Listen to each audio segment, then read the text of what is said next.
Сәлеметсіздер ме, құрметті студенттер? Бүгінгі сабағымыздың тақырыбы жаһандық миграция деген не? Оны оқытушы мен Қарағанды Тау-Кен индустриалдық колледжінің оқытушысы Құлжанов Ардақ Дәуітұлы.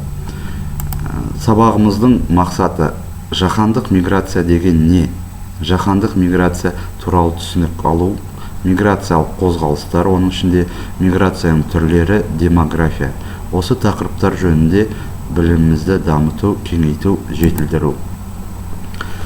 Миграция ұғымына толық ақпарат бере кетсек. Ертеде миграция ұғымы екі мағынада, тар мағынада жаңа мекен жайға қоныстану және кең мағынада бүкіл аймақтық, территориялық, халықаралық қозғалыс болып пайдаланылды. Қазір миграция әмбебап мағынада пайдаланылады. Әртүрлі категорияларды қамтиды. Металдар, жануарлар, клеткалар қозғалыстары болады. Қазіргі уақытта тұрғындар миграциясы деп халықтың миграциялық қозғалысын айтайды. Демографиялық ғылымда ең көп түсініктемелер бар ұғым миграция ұғымы. Миграцияның түрлері науқандық, маятник түрде, қысқа мерзімдік, ұзақ мерзімдік, қайта оралмайтын миграция, жүйелі түрде жүзеге асатын көші-қон, үздіксіз жүретін көші-қон, өз еркімен жүзеге асатын көші-қон, күштеушілік арқылы жүзеге асатын, қалаға, ауылға, сыртқы, ішкі халықаралық сауда-саттық, экономикалық, еңбек мақсаттарымен жүзеге асатын көші-қон түрлері болып бөлінеді. Миграцияның басқа демографиялық процестерден айырмашылығы көші-қон территориялық және уақыт көлемінде бірыңғай өтеді.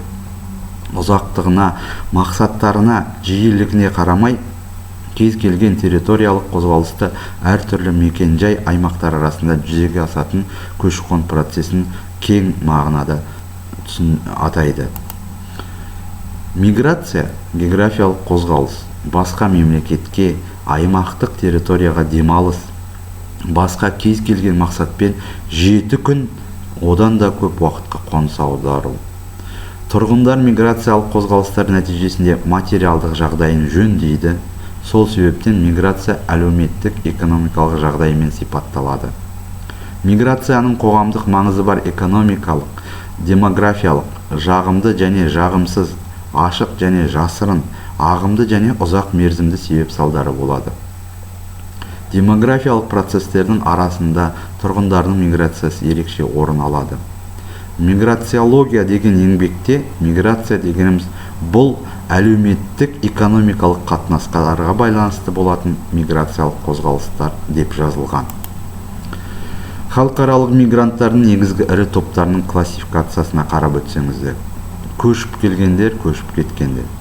Біріншісі иммигранттар, қайта оралмайтын мигранттар. Тұрақты ұзақ мерзімді мигранттар, еңбекші мигранттар, студенттер, стажерлар, басқа адамдардың қарамағындағылар, иждивенцы, яғни айтқанда. Үшінші науқандық мигранттар, төртінші жақын аймақтан келген жалдамалы жұмысшылар, бесінші оралым, циркулярлық мигранттар, бизнес мигранттары, ұсақ сауда-саттықпен айналысатын мигранттар. Алтыншы түрі көшпенділер, қажылық сапарын шегушілер. Жетінші түрі нелегалды иммигранттар, заңды көшіп келгендер, заңсыз көшіп келгендер. Туристер, экскурсанттар. Тоғызыншы мемлекеттік өкімет өкілдері, шенеуніктер, дипломаттар, әскери қызметкерлер. Яғни мемлекет өкілдері дегеніміз олар елшілер, посолдар. Енді дәптерлеріңізді ашып сөздік диктант жазайық. Осы сөздік диктант жазу арқылы біз осы сөздердің миграция, оның ішінде бүгінгі тақырыбымызға жаһандық миграцияға қатысты сөздердің толық нұсқасын қалай жазылатынын анықтаймыз. Бірінші, қозғалыс, орналасу, аймақ, демалыс, қоныс аудару, тұрғындар, халықаралық, материалдық жағдай, қоғамдық, еңбектену, жағымды және жағымсыз, байланыс, жүріп тұру, аумақ, заңнама. Тапсырма өздік жұмыс енді осы арқылы берілген сөздердің, әр берілген сөздердің аудармасын жасау және сөйлемдер құрау. Оның ішінде жаңағы сөздік диктантты жазған сөздер: қозғалыс, орналасу, аймақ, демалыс, қоныс аудару, тұрғындар, халықаралық, материалдық жағдай, қоғамдық, еңбектену. Осы сөздерді бірінші аудармасын жасап алыңыздар орысшаға, содан кейін сөйлемдер құраңыздар.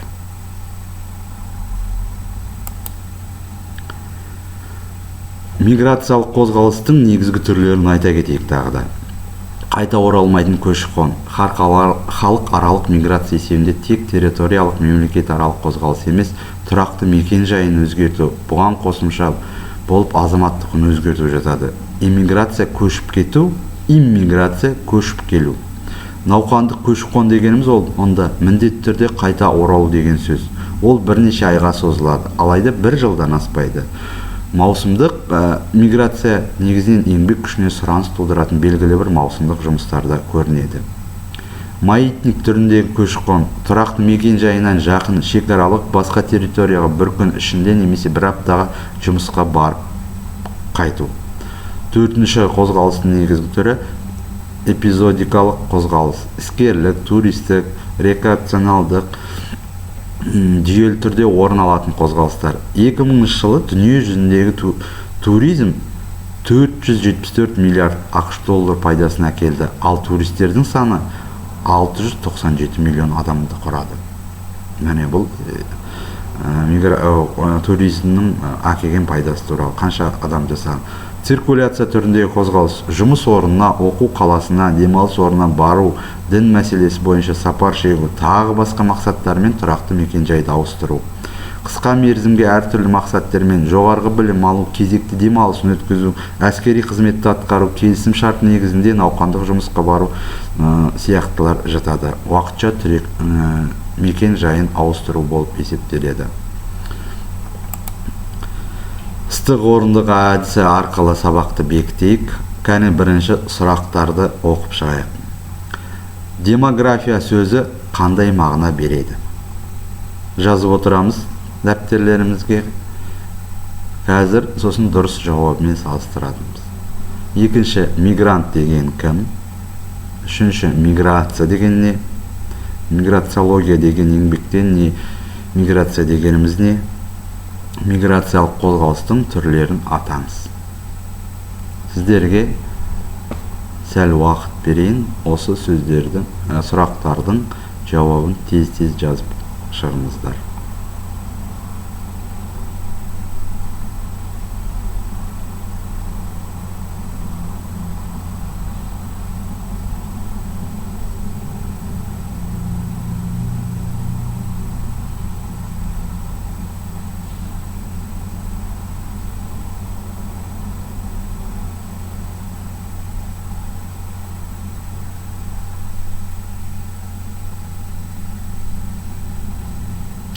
Ал жауаптарыңызды жазсаңыздар, келесі сұрақтардың жауаптарымен танысайық. Салыстырамыз кәні. Бірінші, демография гректің демос, халық, графо, жазу, сипаттау деген сөздерінен шыққан. Екінші сұрақтың жауабы: мигрант, басқа жерге түпкілікті немесе уақытша қоныс аударған адам. Үшінші сұрақтың жауабы: миграция, бір жерден екінші бір жерге көшіп қону. Миграциология деген еңбекте миграция дегеніміз бұл әлеуметтік экономикалық қатынастарға байланысты болатын миграциялық қозғалыс делінген. Бесінші жауап: қайта оралмайтын көші-қон, науқандық, маятник түрінде көші-қон, эпизодикалық қозғалыс, циркуляция түріндегі қозғалыс. Енді білемін, білгім келеді, білдім.